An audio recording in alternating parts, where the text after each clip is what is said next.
We talk about terror groups. We talk about safe havens. We talk about nations that breed violence. But we rarely talk about the money that keeps them alive. What if I told you that behind every so-called, failed state-funding terror, there's a very successful institution, quietly writing the checks? This isn't just about Pakistan. It's about a system where terrorism is condemned in speeches and financed in transactions. They say terrorism thrives in the shadows. But what if I told you it also thrives in the boardrooms of international finance?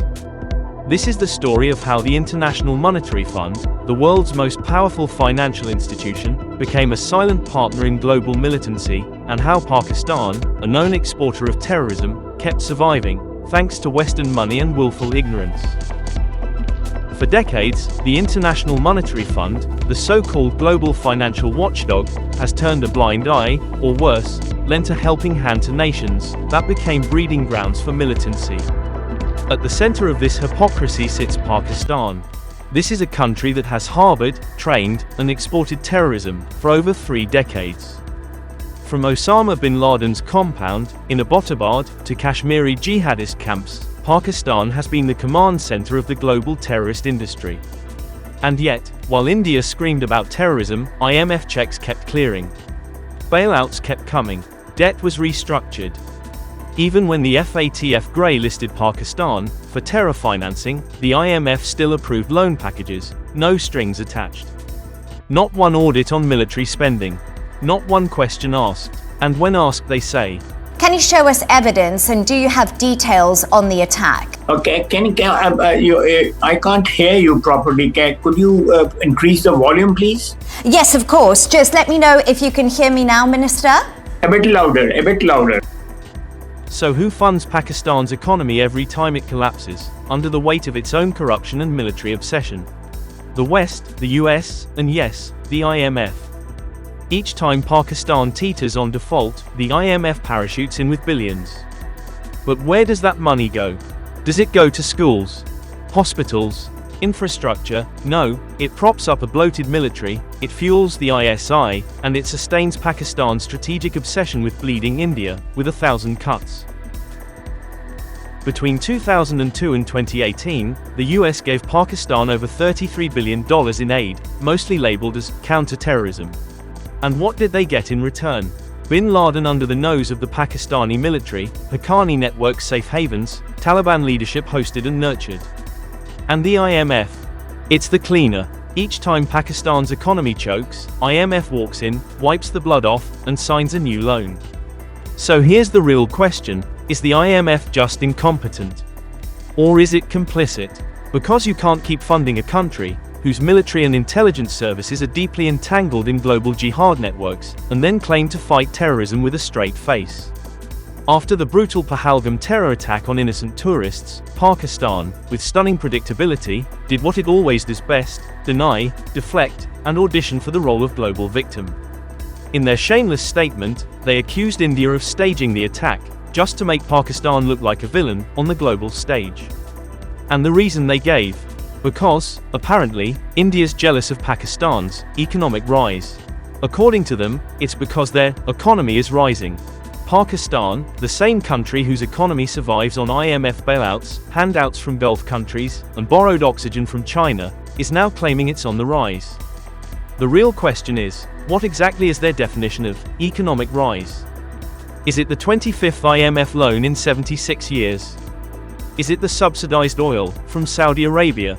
Or the never-ending begging tours their leaders conduct in Middle Eastern palaces? If living off free bread and butter qualifies as economic growth, then every refugee camp in the world is a rising superpower. IMF the silent partner in global militancy. Since 1958, Pakistan has signed 25 loan deals with the IMF, worth $44.57 billion, out of which $28.2 billion has been disbursed.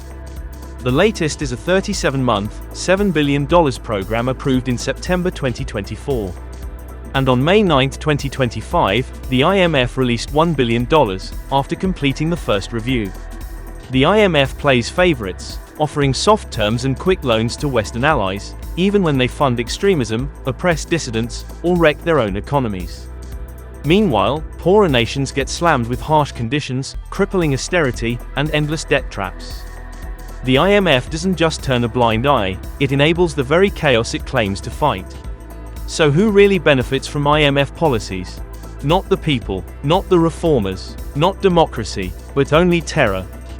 The IMF might not drop bombs or smuggle weapons, but its economic decisions have consequences, just as deadly. It doesn't just fail to stop terrorism, it helps cultivate the chaos in which terrorism grows. It may never admit it, but the blood isn't only on the hands of those who carry the guns, it's also on the ledgers of those who fund their governments. Between 1951 and 2011, the US gave Pakistan around $67 billion. After that, $1.6 billion was released in 2013.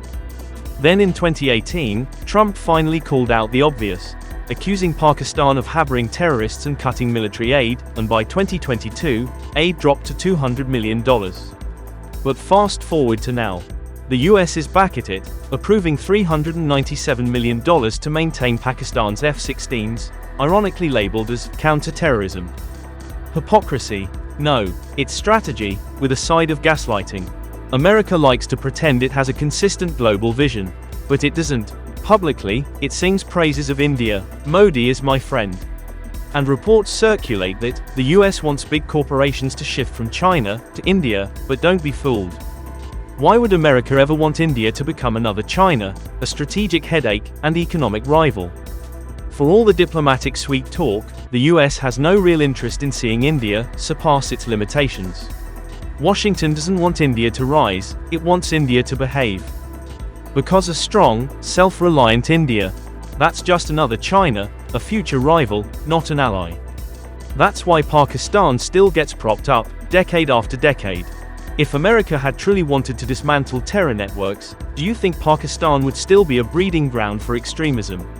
This is the same US that found and killed Osama bin Laden, in one precise strike. They've had every opportunity to wipe out terror hubs in Pakistan, yet they never did. Instead, it allowed those terror hubs to grow, all under the guise of strategic interest. And the result, a country that could have been a peaceful, democratic neighbor, now functions more like a geopolitical cancer. Keeping Pakistan barely alive, keeps India distracted, boxed in, and reactive. The truth is simple. America doesn't want India to lead. It wants India on a leash. And Pakistan is the chain. The world cannot defeat terrorism until it stops funding it. And that means calling out the enablers, not just the trigger pullers. It's time we stop pretending that the IMF is a neutral body. When it keeps bailing out a state sponsor of terrorism like Pakistan, it ceases to be neutral and becomes an accessory. The IMF is not just complicit. It is the silent partner in global militancy.